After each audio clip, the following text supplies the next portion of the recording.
So I did my video on the prompt NGOs play a useful role in policing multinationals. Now, first we need to have a definition of what is an NGO and what is a multinational. So I looked online, and from a website online, I was able to find that a NGO, or I just put a non-governmental organization, is any non-profit volunteer citizens group which is organized on a local and international level, is task-orientated and driven by people with a common interest. NGOs perform a variety of services and humanitarian functions, bring citizen concerns to governments, advocate and monitor policies, and encourage political participation through provision of information. Now, that's for a NGO. We also need to know the definition of a corporation, or a multinational corporation. And this MNC, as we can call it for abbreviation, has facilities and other assets in at least one other country besides their home country. Such companies have offices or factories in different countries and usually have a centralized head office where they coordinate global management. Now that we have the definition of an NGO and a multinational, let's get back to the prompt of how do NGOs play a useful role in policing multinationals? I, from the research I've done, believe that they do.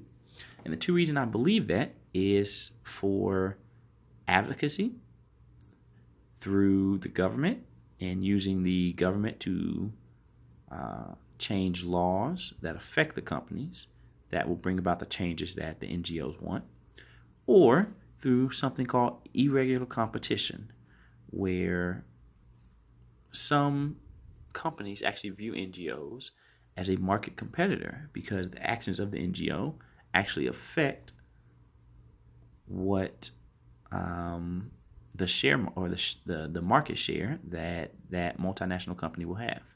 So they're almost treated like a competitor that is in the exact same business as them.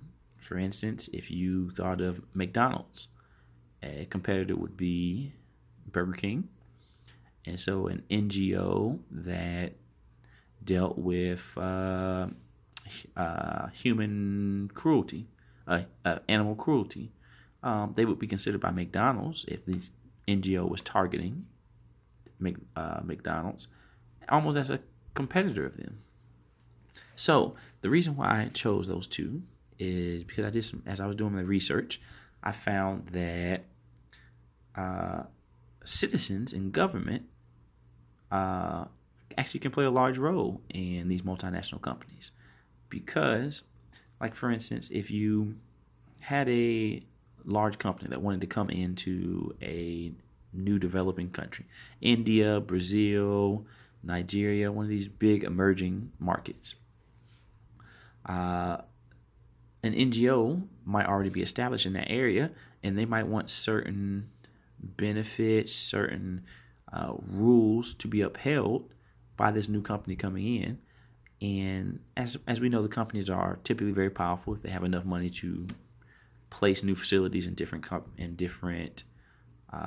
countries.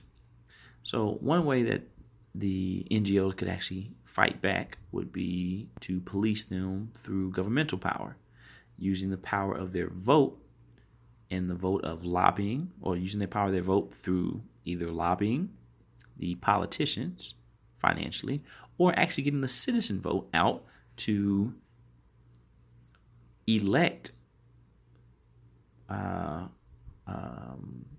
members of Congress or members of the administration who hold the same values that the NGO actually holds.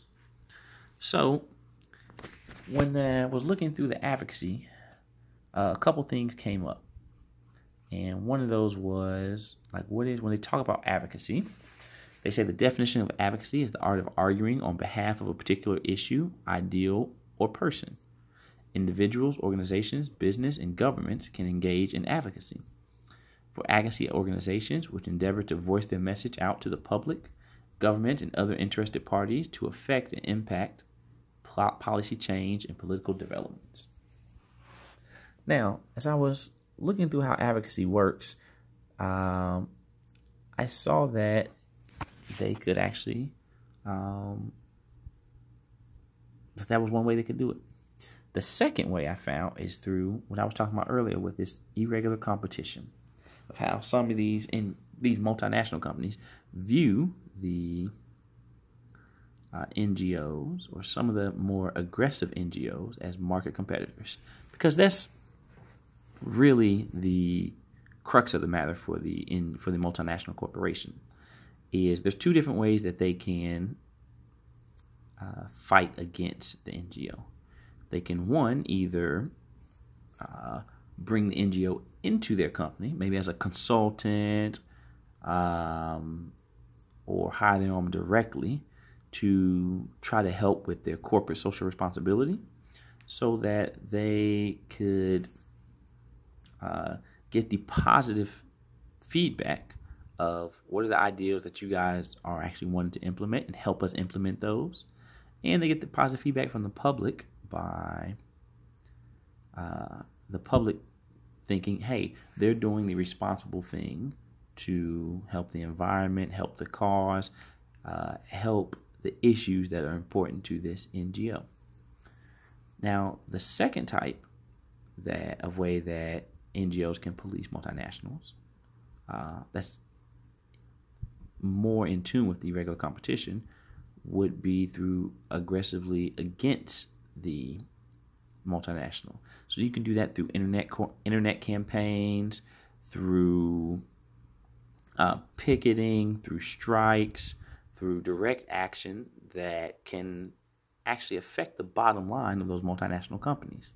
Because at the end of the day, that's really where, when multinational companies are going to start listening, when it starts affecting their bottom line, either through a bad publicity, having a bad image, or something of the like.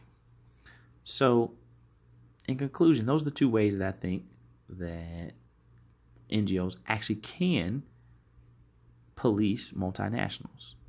That's through advocacy, by going through the government or local citizens, local ordinances that will implement the policies that they actually want, or through irregular competition. And this irregular competition being how NGOs, by using their influence, either directly or indirectly, can actually affect the market share of these multinational companies. And so these companies will, in order, just like you would with a regular competitor, they would take actions to try to alleviate the loss of business or revenue that these NGOs might create. And so in that way, these NGOs have the potential to actually create change. Thank you.